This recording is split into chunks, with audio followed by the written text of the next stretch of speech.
Juncker for the opportunity to meet today. With your understanding, I want to begin with a few words about the situation back in the United States, specifically the situation in Dallas, Texas. My team's been keeping me updated throughout the morning, the evening in Dallas. I spoke this morning with Mayor Rawlings of Dallas to convey the deepest condolences to the American people. I told him that the federal government will provide whatever assistance Dallas may need as it deals with this tremendous tragedy. We still don't know all the facts. What we do know is that there has been a vicious, calculated, and despicable attack on law enforcement.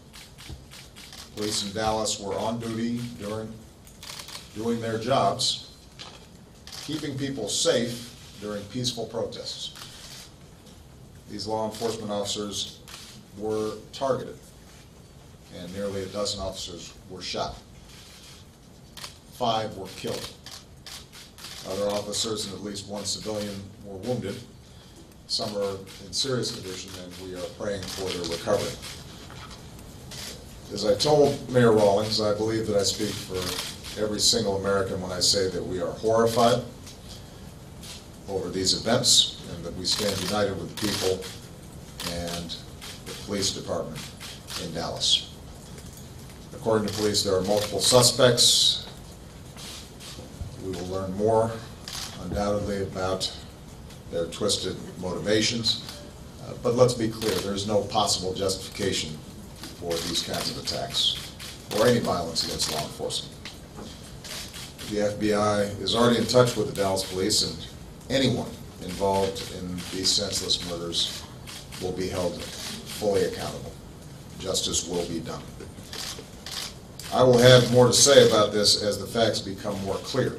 For now, let me just say that even as yesterday I spoke about our need to be concerned as all Americans about racial disparities in our criminal justice system, I also said yesterday that our police have an extraordinarily difficult job, and the vast majority of them do their job in outstanding fashion. I also indicated the degree to which we need to be supportive of those officers who do their job each and every day, protecting us and protecting our communities.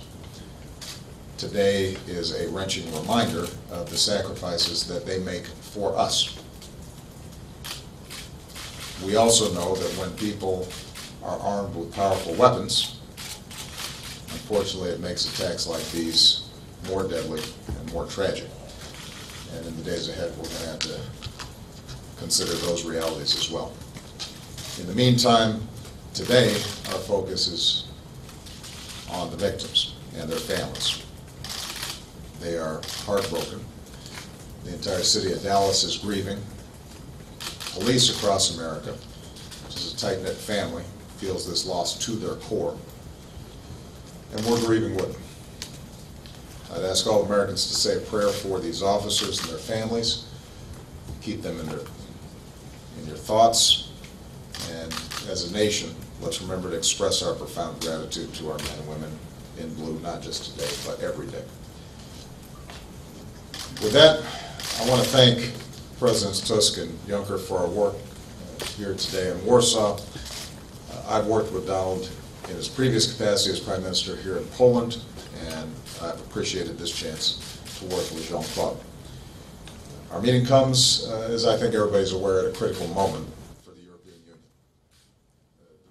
You just heard President Obama address the nation after the deadly police shooting in Dallas, Texas, where 5 police officers have died last night, overnight, and 6 others wounded this morning. The president, speaking from Warsaw, Poland this morning, he spoke to the mayor. He says the mayor of Dallas told him that the federal government will provide any assistance that they may need.